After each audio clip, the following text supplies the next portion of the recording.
اللہ سے خوب دعائیں مانگنی ہے۔ حدیث میں آتا ہے نبی پاک صلی اللہ علیہ وسلم نے ارشاد فرمایا الدعاء مخ العبادہ، دعا عبادت کا نچوڑ ہے۔ جو انسان عبادت کرتا ہے، عبادت کا جو نچوڑ ہوتا ہے وہ دعا ہوتی ہے۔ دعا اس طرح مانگنی ہے کہ دعا کے اندر اللہ کو راضی کرنا ہے۔ دعا پڑھنے کا نام نہیں ہے۔ ہم جو پڑھ لیں ربنا آتینا فی الدنیا حسنہ وفی الآخرۃ حسنۃ وقنا عذاب النار، یہ تو دعا پڑھنے کا نام ہے، دعا مانگنے کا نام ہے، دعا پڑھنے کا نام نہیں ہے۔ ہم جو دعا پڑھتے ہیں یہ دعا تو نہیں ہے۔ دعا کو مانگا جائے، دعا کو پڑھا نہ جائے۔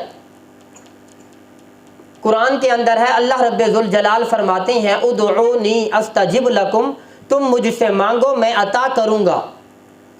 ایک بزرگ گزرے ہیں حضرت ابراہیم بن ادھم رحمۃ اللہ علیہ، ان کے پاس ایک نوجوان آیا، آ کر کہنے لگا حضرت اللہ رب ذوالجلال قرآن میں فرماتے ہیں ادعونی استجب لکم، تم مجھ سے مانگو میں عطا کروں گا، لیکن جب ہم اللہ سے دعائیں مانگتے ہیں ہماری دعائیں قبول کیوں نہیں ہوتی؟ حضرت ابراہیم بن ادھم رحمۃ اللہ علیہ نے جواب دیا بیٹا، جس طرح پرندے کے دو پر ہوتے ہیں اسی طرح ہر دعا کے بھی دو پر ہوتے ہیں۔ اگر پرندے کے ساتھ دو پر ہوں، پرندہ ہوا کے اندر اڑتا ہے، اگر پرندے کے دونوں پر کاٹ دیے جائیں یا پرندے کا ایک پر کاٹ دیا جائے، پرندہ ہوا کے اندر اڑ نہیں سکتا، پرندہ ہوا کے اندر پرواز نہیں کر سکتا۔ اسی طرح ہر دعا کے بھی دو پر ہوتے ہیں، اگر دعا کے ساتھ دو پر ہوں گے دعا اڑے گی، اللہ کے ہاں قبول ہو جائے گی، اگر دعا کے ساتھ دو پر نہیں ہوں گے نہ دعا اڑے گی نہ اللہ کے ہاں قبول ہوگی۔ وہ نوجوان کہنے لگا حضرت وہ دو پر کون سے ہیں؟ حضرت ابراہیم بن ادھم رحمۃ اللہ علیہ نے جواب دیا بیٹا وہ دو پر ہیں، نمبر ایک عقل حلال، نمبر دو صدق مقال۔ عقل حلال کھانا حلال کا ہو، صدق مقال زبان سے کسی کو جھوٹ نہ بول۔ فرمایا عقل حلال کھانا حلال کا ہو۔ حدیث میں آتا ہے نبی پاک صلی اللہ علیہ وسلم نے ارشاد فرمایا ایک آدمی کا کھانا حرام کا، پینا حرام کا، لباس حرام کا، مطعمہ حرام وملبسہ حرام ومشربہ حرام، کھانا حرام کا، پینا حرام کا، لباس حرام کا، پھر ہاتھ لمبے لمبے کر کے اللہ سے دعائیں مانگے، حضور نے فرمایا انا مستجاب لا، اس کی دعائیں کیسے قبول ہو؟ دعاؤں کی قبولیت کے لیے پہلی شرط یہ ہے کہ انسان کا کھانا حلال کا ہو، پینا حلال کا ہو، لباس حلال کا ہو۔ انسان پانی پیے تو دیکھے یہ پانی میں نے کس طرح حاصل کیا ہے، حلال طریقے سے حاصل کیا ہے یا حرام طریقے سے حاصل کیا ہے۔ انسان کپڑے پہنے تو دیکھے یہ کپڑے میں نے حلال طریقے سے حاصل کیے ہیں یا حرام طریقے سے حاصل کیے ہیں۔ جب ان چیزوں کا خیال رکھے گا، جیسے دعا مانگے گا دعا فوراً اللہ کے ہاں قبول ہو جائے گی۔ نمبر دو فرمایا صدق مقال، زبان سے کسی کو جھوٹ نہ بولے۔